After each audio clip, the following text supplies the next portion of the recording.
Hey everyone, how you doing? It's Craig Campbell from Pastor Craig's Vintage Cards, and coming back with part number 8 of my NFL hybrid set from 1970-73.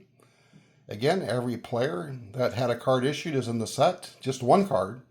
Again, you can see Terry Bradshaw right here, and obviously his rookie card is a 71. And then he had one in 72 and 73, so just one card for Terry Bradshaw in this set here. And I did fail to mention my last one. I talked about George Blanda, and I forgot to pull out this book here that I have on George Blanda, and looking forward to reading that eventually. George Blanda, Live and Kicking. It's from 1972, and I'm looking forward to reading that. And again, I'm just kind of fascinated by the story of George Blanda, just a great pioneer in the NFL. So I did want to show guys that I have a book for. I kind of wanted to show them, and I forgot to do that with George Blanda. So let me get zoomed in here. So yeah, let's get after this. Again, this is a hybrid set, 73. I've got the guys in here in alphabetical order. And so here we go. Up here, let me get this turned around right and zoom in a little bit. Bill Bradley. And there we go.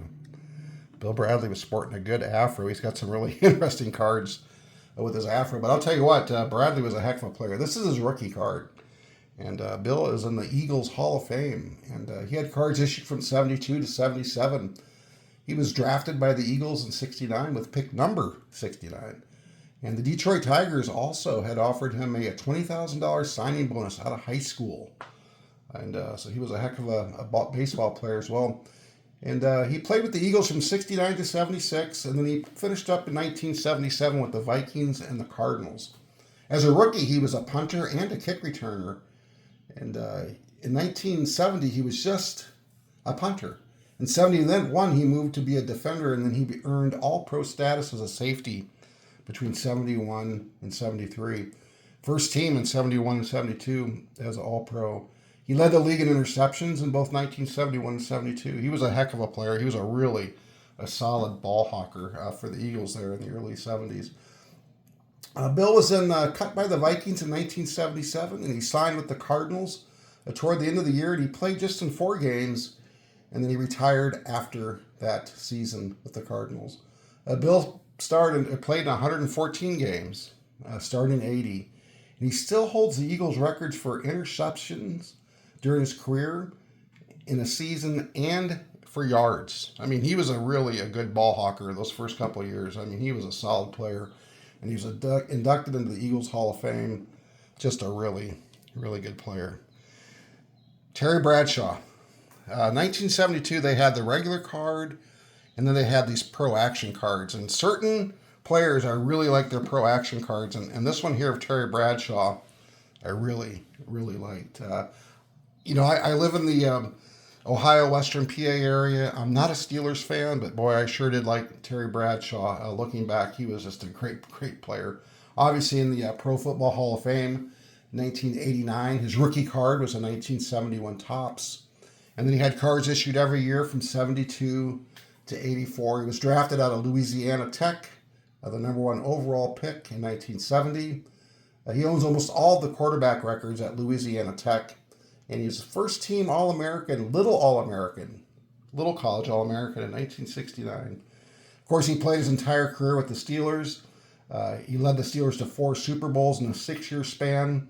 I mean, I was not a Steeler fan, but I remember they were just absolutely dominant during the 70s. And he led the Steelers to 8 AFC Central championships. Wow. So 4 Super Bowls, 8 AFC Central Championships. He was MVP of the Super Bowl twice. He was NFL MVP in 78. First team All-Pro one time, a 3-time Pro Bowler. He led the quarterbacks. He was a touchdown leader 2 times. And he was named to the All-1970s NFL team. I mean, Terry was a rough and tough competitor. But the thing I remember most about him is he was a winner. He suited up for 168 games, starting 158. His career all-time record as a starter was 107 wins, and 51 losses. That's pretty good. That's pretty good. He threw for 212 touchdowns and had 32 running touchdowns. And again, this is just an awesome card, this Pro Action card. And Terry Bradshaw, just one of the great quarterbacks and just one of the great winners in the NFL. Really appreciated his career. Mike Bragg, he was a punter. And his rookie card is in 1971. And he also had cards issued to him from 73 to 81. And I always kind of laughed about this card because he kind of looks like he's a little bit ticked off sitting there on the bench. And what a difference it looks now on the bench in the NFL, wouldn't you say? I mean, there you can see the blue bucket there to the right with ice in it. A whole different way of the way players are treated nowadays, that's for sure. But Mike, he was picked in the 1968 draft with the 117th pick. He played 12 of his 13 seasons with the Redskins, and he was the last active player in 1980 who played for Vince Lombardi. I did not know that. He was the last active player in 1980 who had played for Vince Lombardi. He suited up for 188 games, and his longest punt for his career was 74 yards. Mike Bragg. Had a nice long career. This guy here, John Bramlett. Interesting story. And so interesting, as a matter of fact, is that I read this book called Taming the Bull, the John Bull Bramlett story. And he was a tough player. And he gave his life to Christ in the middle of his career. And it saved his life. I mean, he was a rough and tumble player. And he played professional baseball for the Cardinals for a while. And was like a AAA player. But John Bramlett was a great player. And not only that, but the story, he gave his life to Christ. And he went and told his story for years and wrote this book. And I just really have a lot of respect for John Bramlett and for his career and for his certainly for his life after football has been more impactful than anything else. But you want to talk about a tough hombre. His rookie card is in 1967, and this here is his only other card, and it is his last card. Again, like I said, he played for the Cardinals for 2 years, and he played football at Memphis State. He was undrafted and signed with the Denver Broncos, and then he was traded to the Dolphins in 1967 and 68, and then he was traded to the Patriots and finished up his NFL career with the Falcons in 71. He was a 2-time AFL All-Star, and he was the MVP for the Patriots in 1970, and he was nicknamed the meanest man in football. And after reading his book, I kind of agree. I mean, John Bramlett, the name is not familiar at all to anyone as far as NFL goes, but he was a bad man. And he played injured, and he played hurt, and but he was a tough football player.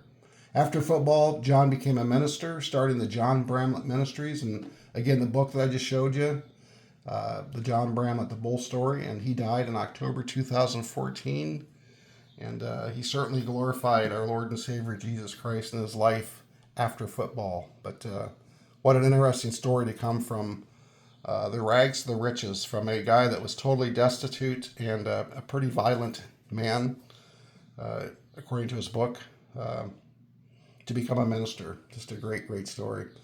This guy here, Zeke Bratkowski. Old Zeke. A great player. This is his last card.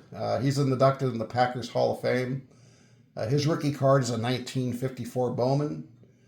And this again, the 71 is his last card. He had cards issued in 54, 55, 57 and 59, 62 and 63, and then no card until the 71. He was one of the greatest college quarterbacks ever, holding many records all the way up and through the 1960s. He was drafted in 1953 by the Bears, and he's with the Bears from 54 to 57 to 60, and then the Rams, and then with the Packers 63 to 68, and he finished up with the Bears in 73. He went back for 1 year, and had no impact. He missed the 55 and 56 season as he was in the United States Air Force. Zeke, as a backup with the Packers, was a three-time NFL champion. Played in 132 games, started 49. He threw for over 10,000 yards. This is kind of crazy. 65 touchdowns, about 122 interceptions. Yikes. He was a coach in the NFL for many, many years and was inducted into the Packers Hall of Fame. And I'll tell you what, as I look up the stats of these guys, these old quarterbacks, it is amazing the amount of interceptions that they threw. Obviously, passing was not like it is nowadays. I'll just leave it with that. Jim Braxton, he was a heck of a player. This is his rookie card. He had cards issued from 74 to 78. He was a first-team All-American at West Virginia in 1970. And he was a tight end his senior year at WVU. He was also a kicker, too. And he was drafted out of West Virginia with the third-round pick, the 57th overall by the Buffalo Bills. And they wanted to draft a guy that could block for the great O.J. Simpson. And O.J. credited Jim with really helping him to become one of the premier running backs of the early to mid-'70s. I mean, Jim Braxton was a solid player.